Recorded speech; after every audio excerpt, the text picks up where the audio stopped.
Imagine a world where loyalty is an illusion, where power is currency, and survival, it belongs not to the kind, but to the cunning. This isn't a dystopian future, it's the world you already live in.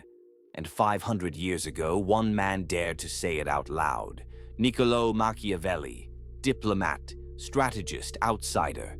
The man who dared to tell rulers the truth they didn't want to hear. Morality is a luxury. Power is necessity. His book, The Prince, isn't just a relic of the past. It's a blueprint for modern dominance. And in this video, we'll explore his 5 most ruthless laws for success. This isn't self-help. This is self-preservation. Machiavelli didn't write for the soft-hearted. He wrote for those who play the game, the silent operators, the unshakable minds, those who understand that beneath the surface of polite society, the rules are different. The world rewards results, not intentions. It crowns victors, not the virtuous. And Machiavelli was brutally honest about that. In The Prince, written in 1513, Machiavelli offered a radical proposition. To lead effectively, you must master perception, manipulate appearances, and when necessary, destroy. He advised princes to be feared rather than loved, to strike before being struck, to lie if the truth was a threat, and to never, ever trust appearances. These rules aren't for everyone, but if you want to build unshakable power, if you want to control your reputation, dominate strategy, and survive when others fall, then these 5 Machiavellian laws may be your greatest weapons. Let's begin. Rule 1. Master the art of appearance. Machiavelli's first and most critical law of ruthless success is simple, yet devastating. What you are doesn't matter. What you appear to be is everything. In The Prince, he writes, "Everyone sees what you appear to be. Few experience what you really are." This isn't just advice, it's a survival mechanism, because in the real world, reputation always precedes reality. People don't judge you based on your intentions. They judge you based on what they see, what they hear, and what you project. Let's be blunt. You can be loyal, moral, skilled, even brilliant. But if you appear weak, indecisive, or soft, you will lose. You will be outmaneuvered, overlooked, or worse, used. Appearance is your armor, your mask, your tool of control. The world doesn't care who you truly are. It cares who it believes you are. This is where most people fail. They believe that truth speaks for itself, that authenticity alone will carry them. But Machiavelli knew better. He advised leaders to be good when possible, but to appear good always. Because image is a weapon, and if wielded well, it's more powerful than honesty. Here's the brutal reality. Most people don't want the truth. They want the illusion of strength, the performance of virtue, the optics of confidence. Appear confident, even if you're uncertain. Appear principled, even if you're strategic. Appear generous, even if it's calculated. Why? Because perception shapes influence, and influence shapes opportunity. Think of a modern CEO. He may be ruthless behind closed doors, laying off thousands, gutting costs, hiding failures. But on camera, he's visionary, compassionate, a leader with purpose. The public buys it. The media praises it. The stock goes up. Why? Because he mastered the Machiavellian art of appearing strong, calm, and moral, even when making brutal decisions. This is not deception, it's strategy. To survive in high-stakes environments, you must learn to split who you are privately from how you present yourself publicly. This is not hypocrisy, it's discipline. Machiavelli would say, it is not the truly good who win, it is those who are seen as good. In The Prince, Machiavelli warns that a ruler must learn how not to be good when the situation demands it. That means you cannot afford to be naive. There will be times when you must lie, when you must flatter, when you must show humility while planning dominance, when you must pretend to forgive while plotting revenge. These aren't flaws, they are survival traits. If you want to command power, especially in politics, business, or any competitive space, you must understand this paradox. The most powerful are not always the most talented. They are the most believable. So how do you do it? Here are Machiavelli's unspoken strategies for mastering the art of appearance. 1. Control your face. Your emotions are your enemy. Learn to hide fear, anger, doubt. Appear stoic. Appear unfazed. Power respects composure. 2. Craft your image. Be known for a trait that disarms. Maybe you're the honest one. Maybe you're the fair one. Use this perception to lower others' guards, then strike when ready. 3. Say less than necessary. Every word is a window. Close most of them. Speak with purpose. Silence creates mystique, and mystique breeds influence. 4. Mirror morality. Reflect the values of your audience. Machiavelli knew that people love familiarity, echo what they respect, but behind the curtain, play your own game. 5. Make small sacrifices to seem noble. Donate to a cause. Defend a weak ally. Make a show of principle, so no one suspects your ambition. Let's be brutally honest. In today's culture of authenticity, we are told to be ourselves, to share everything, to speak our minds. But that's not power. That's vulnerability. Power doesn't bleed publicly. It waits, watches, moves silently. If you show too much, your fears, your doubts, your real intentions, you give others the ammunition to destroy you. You don't owe the world your full truth. You owe it your best version. Remember, authenticity without strategy is self-sabotage. Of all Machiavelli's laws, this is the most universal. Because even if you never lie, never manipulate, never exploit, you will still be judged based on appearances. So don't let others shape your image. Don't hand them the pen to your narrative. Craft it, sharpen it, own it. You want ruthless success? Then master the illusion.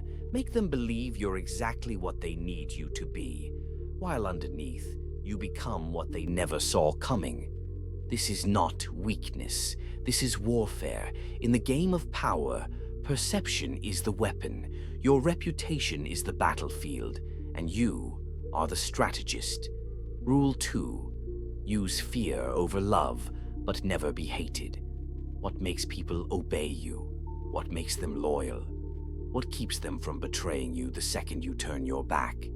If you think it's love, you've already lost. Because love is fragile, it fades, it wavers. And when tested by fear, love almost always bows. Machiavelli knew this, and he didn't sugarcoat it. In The Prince, he wrote the infamous line, "It is much safer to be feared than loved if one must choose." This isn't a license for cruelty, it's a strategy for control. Because fear is reliable, fear is immediate, fear creates boundaries. Where love pleads, fear commands. Where love hesitates, fear acts. Where love depends on reciprocity, fear survives without it. But Machiavelli also drew a brutal distinction. Be feared, but never hated. That's the edge of the blade. To Machiavelli, love was a weakness when it stood alone. A leader who is loved must constantly please. They must say yes when they should say no. They must comfort when they should punish. And that makes them vulnerable. People love you until it no longer benefits them. The moment your usefulness fades, so does their affection. The moment you make a hard decision, the love turns cold. And the worst part, love invites expectation, and expectation, when not met, turns to resentment. Power built on love is power built on sand. Fear, on the other hand, creates a buffer. It keeps people guessing. It keeps them cautious. It makes betrayal a risk rather than a temptation. Fear doesn't require affection. It requires respect and distance. Think about it. The boss you fear slightly, you don't cross him. The leader who never yells but has a cold, firm edge, you think twice before disappointing them. The colleague who is calm but commands presence, you respect them even if you don't like them. Fear, strategically applied, creates control without overt violence. Consider political leaders or CEOs who rule with a calm but stern edge. They're not screaming. They're not tyrannical. But no one dares disrespect them. There's an aura, an unspoken boundary. They don't need to be everyone's friend because they've mastered strategic fear. That means they can make unpopular decisions, cutting budgets, firing staff, making brutal moves, and still maintain control. People grumble, but they obey, because fear works. Here's the Machiavellian nuance. You must never cross the line from fear into hatred, because once people hate you, they want revenge, and revenge doesn't care about consequences. So how do you walk the line? Be predictably unforgiving, not arbitrarily cruel. People should know you have rules, and that crossing them has a cost. But never punish without purpose. Random cruelty makes you look weak and unstable. 2. Punish quickly, quietly, and only. Once draw your sword only when needed, and never twice for the same crime. Strike clean, then let it go. Lingering punishment breeds resentment. 3. Don't humiliate publicly. If someone must be corrected, do it with precision, not spectacle. Public shame creates hatred. Quiet correction builds fear without backlash. 4. Cultivate respect before you enforce consequences. If people admire your competence and strength, they'll accept your discipline. But if they see you as a bully, they'll plot against you. 5. Maintain just enough. Distance. Familiarity weakens authority. Stay just out of reach, close enough to inspire, distant enough to unsettle. Machiavelli saw Cesare Borgia, ruthless son of Pope Alexander VI, as the model leader. Borgia used fear with brutal efficiency. When he took over the Romagna region, he found it corrupt and lawless. So he appointed a cruel enforcer, Ramiro de Orco, to clean it up with violence. People feared Ramiro. Order was restored. Then, when stability returned, Borgia executed Ramiro publicly. He blamed the bloodshed on him and won the people's gratitude. Borgia gained peace and admiration. Machiavelli praised him for this cold brilliance. The lesson? Let others do the dirty work, then remove them. Keep your hands clean and the fear fresh. But Machiavelli also warned, never become hated. Fear commands respect. Hatred breeds conspiracy. If people feel personally wronged, insulted, or humiliated, they won't just leave you. They'll plot against you. Consider history's fallen tyrants, Hitler, Nero, Saddam. They weren't just feared, they were hated. And when their grip weakened, the backlash was merciless. Hatred multiplies in silence. It grows in corners. And when it erupts, it burns everything. So don't be reckless. Be cold, not cruel. Be distant, not despised. In the corporate or political world, this plays out as the cold handshake. You greet everyone with civility. You're polite, composed, approachable.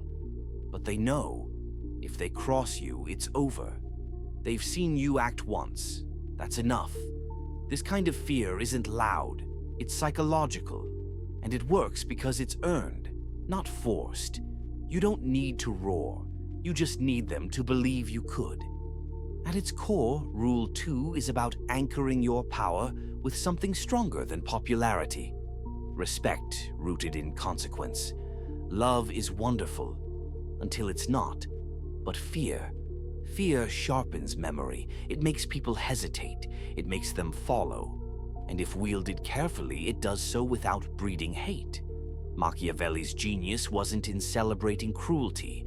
It was in understanding human nature without illusion. You want control? Don't be the one they laugh with. Be the one they don't want to disappoint. That's power.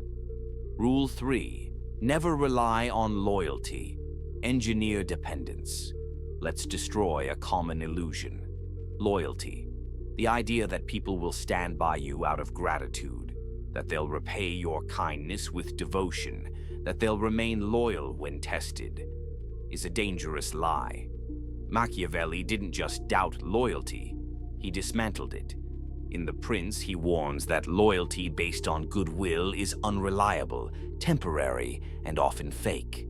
Men are ungrateful, fickle, false, cowardly, covetous, he wrote. And once you understand this, you stop playing a game you were never meant to win. Because true power doesn't come from earning loyalty, it comes from eliminating the need for it. Machiavelli's third rule is brutally clear. Don't hope for loyalty. Engineer dependence. Loyalty is emotional, and emotion is unreliable. What people feel today, they forget tomorrow. And the moment your power fades, so does their allegiance. Ask yourself, would your colleagues, partners, or subordinates stand by you if they had nothing to gain? If someone offered them more status, more money, more opportunity, would they hesitate? Probably not. And that's not cynicism, that's reality. People follow their interests, not their hearts. Machiavelli understood a timeless truth. People are loyal to what they need, not what they love. If you are useful, indispensable, critical to their survival or success, then they will stick with you. Not because they admire you, but because they can't afford not to. That is the heart of Machiavellian strategy. Make others need you. Make yourself a pillar they can't replace. And their loyalty becomes irrelevant because they're locked in by necessity. This is not manipulation, it's structural power. Look at tech giants like Google, Apple, Amazon. Why do billions of users, partners, and businesses remain tied to them? It's not love, it's dependence. They've engineered ecosystems so embedded in people's workflows, data, and habits. Leaving is painful, so they stay. That's not brand loyalty, that's strategic entrapment. Apply this thinking to yourself, whether in business, leadership, or relationships. Don't aim to be liked, aim to be irreplaceable. How do you create this kind of embedded value? Here's how Machiavelli would break it down. 1. Control access to critical resources. Own or gatekeep something others need. Skills, knowledge, capital, connections. When you control the well, they come to you for water. 2. Create systems. Only you understand, build frameworks, strategies, or alliances with complexity. The more people rely on your understanding, the more power you hold. 3. Solve high-stakes problems that no one else will. Position yourself as the only one who delivers in crises. When others panic, you move. That memory cements long-term leverage. 4. Make them invest in you. The more time, money, or reputation someone invests in you, the harder it becomes for them to walk away. This is known as sunk cost bias, and it's powerful. 5. Offer just enough freedom. Let people think they have options, but quietly ensure that every path still loops back to you. Freedom with boundaries is the perfect illusion. During the Renaissance, the Medici family became one of the most powerful in Europe. How? Through financial dependence. They extended credit to kings, popes, merchants, and nobles, knowing full well those debts were more valuable than repayments. Why? Because a debtor is a controlled subject. Once someone owes you money, favors, or secrets, you control their future. Machiavelli, a Florentine himself, watched this dynamic unfold firsthand. Now let's expose the real trap. Those who chase loyalty often compromise power. They avoid hard decisions. They tolerate weakness. They try to inspire devotion with sacrifice.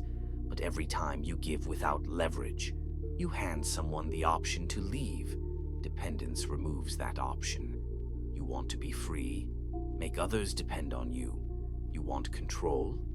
Build a structure where their survival requires your presence. You won't need loyalty. They won't have a choice. History is littered with leaders betrayed by those they lifted up. Julius Caesar pardoned Brutus, called him his son. Brutus still led the knife into his chest. Why? Because gratitude fades, ambition doesn't. Never assume someone will repay kindness with loyalty. They might smile in your face while preparing to replace you. Instead, ensure that replacing you would cost them everything. In corporate strategy, the smartest players don't just form partnerships.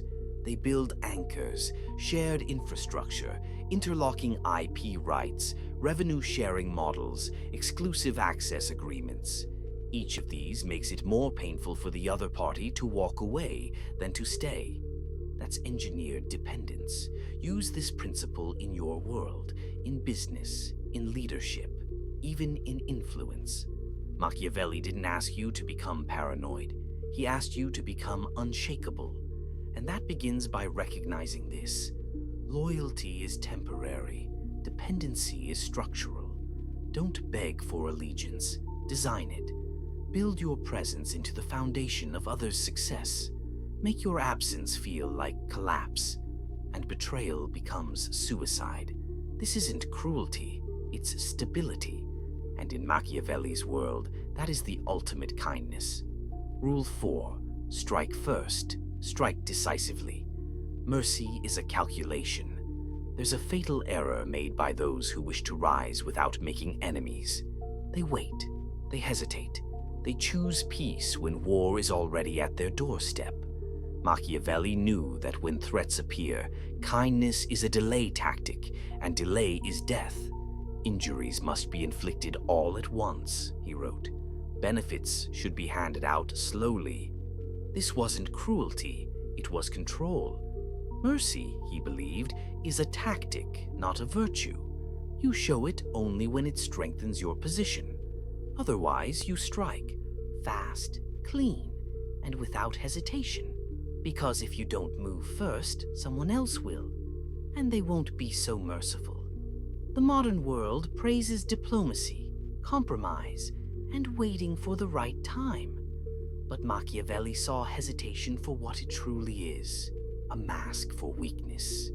Every delay gives your enemy time, time to rally allies, time to uncover your weaknesses, time to plan your downfall.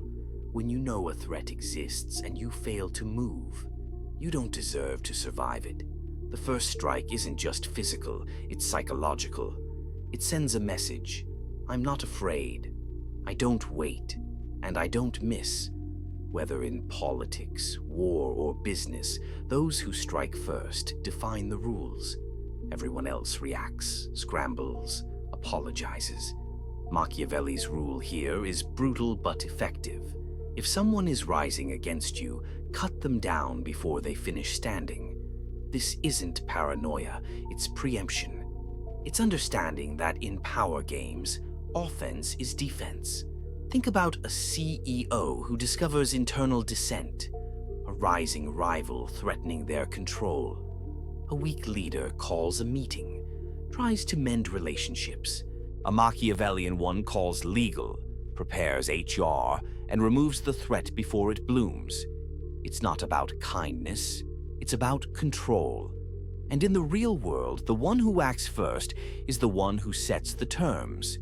We've seen it in hostile takeovers, in boardroom coups, in military doctrine, business warfare, and elite sports.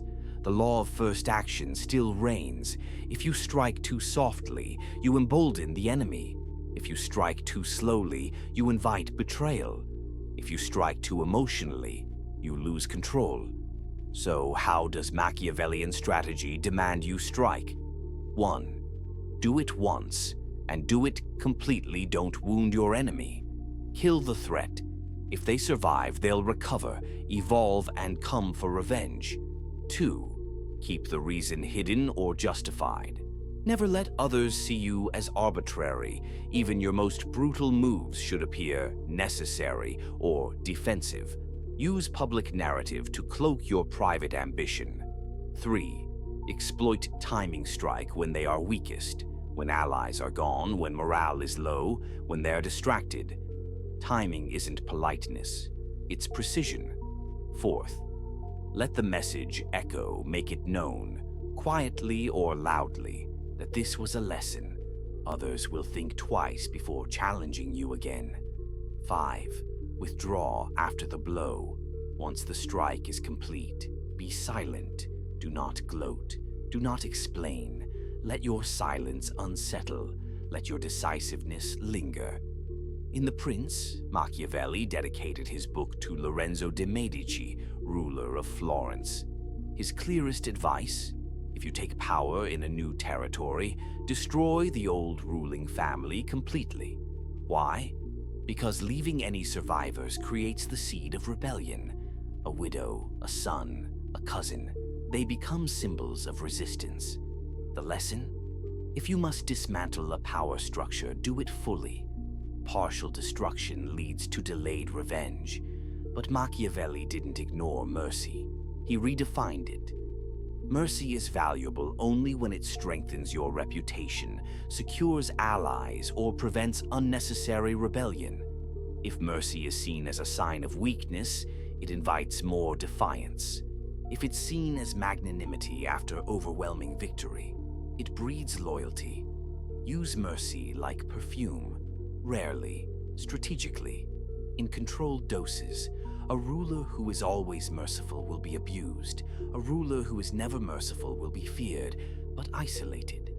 The ideal: strike with fire, forgive with ice. Let them remember both your wrath and your restraint. Look at leaders who waited too long. Neville Chamberlain, appeasing Hitler in the 1930s, believing compromise would bring peace. Instead, it brought war. Kodak, who waited and watched as the digital camera era unfolded, refusing to strike first with innovation. They're now a ghost of their former power. BlackBerry, who dismissed the iPhone, thinking their dominance was untouchable. They died in denial. All because they hesitated. They believed mercy, patience, or tradition would protect them. It didn't. In business, this rule plays out in decisive restructuring. The Machiavellian leader doesn't drag layoffs over months.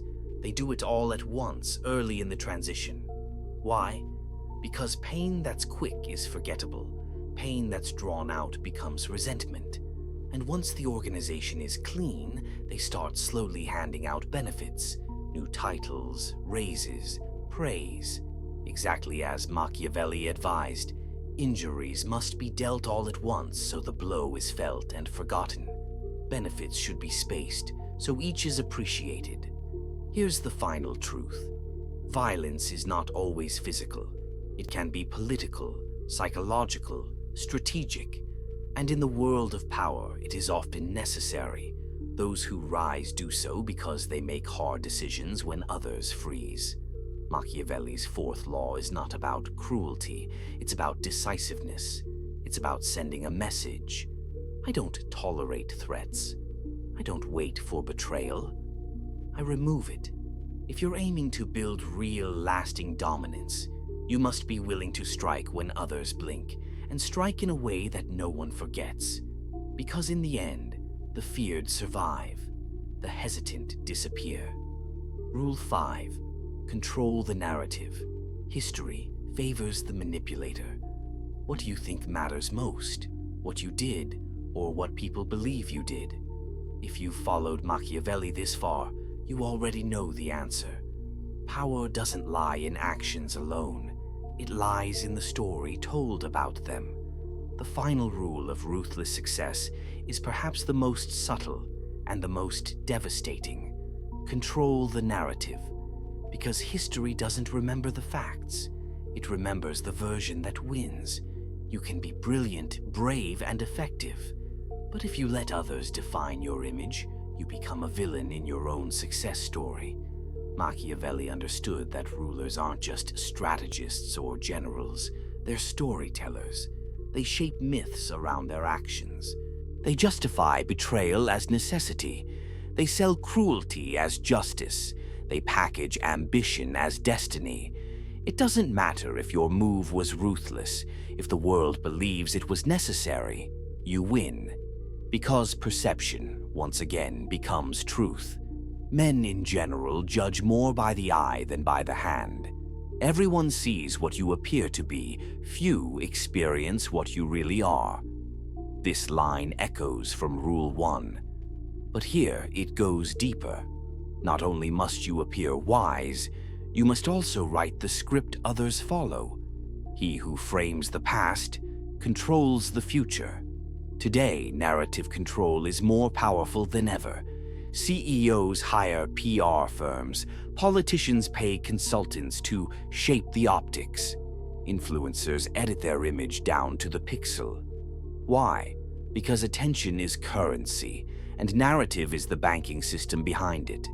The best modern operators know that what happened matters less than how it's told. They leak stories. They twist timelines. They drop scandals at the right hour. They are not evil. They are Machiavellian. And they're winning. Want to dominate your space? Then here's how Machiavelli would weaponize storytelling. 1. Frame your motives before others. Do before taking a controversial action. Plant the reason. I had to do this for stability.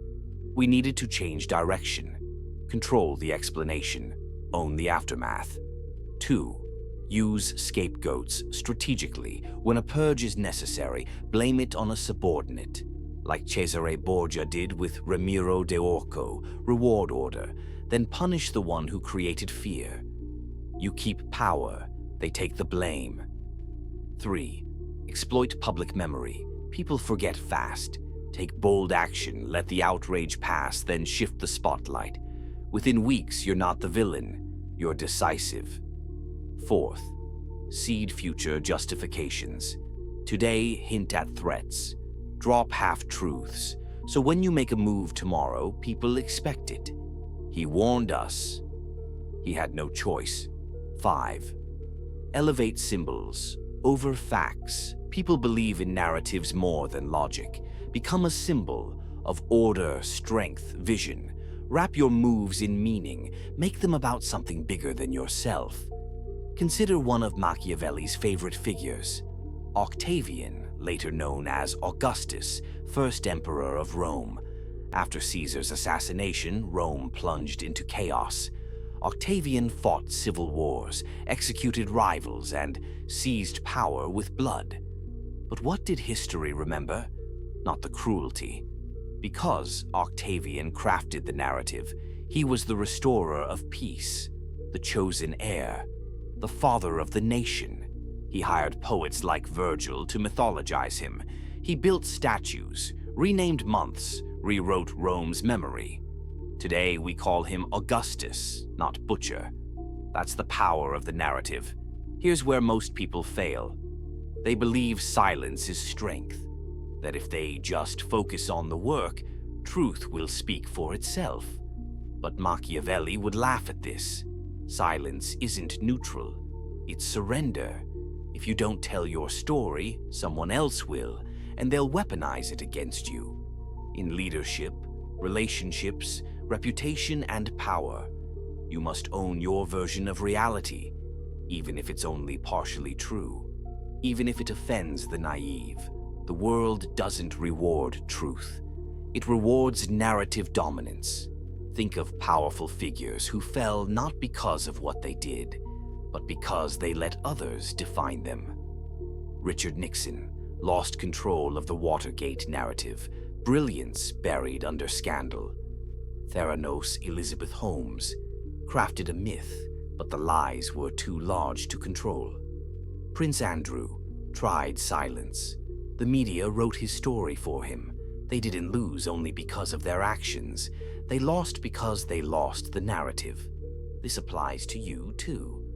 Whether you run a business, lead a team, or influence others, you must engineer your personal brand. What do people say about you when you're not in the room? What reputation precedes you? Is it fear, respect, vision, strength? Craft it, narrate it, repeat it. Use online presence, subtle signals, and aligned messaging to shape your story before it's shaped for you. At the heart of this final rule is a brutal truth. Reality doesn't matter if no one believes it. Truth doesn't matter if it's badly told. Actions don't matter if the story dies. Machiavelli's genius was never in evil. It was in his understanding of perception, of legacy. He knew that history, like power, is written by the winners. And those winners, they didn't just act, they narrated.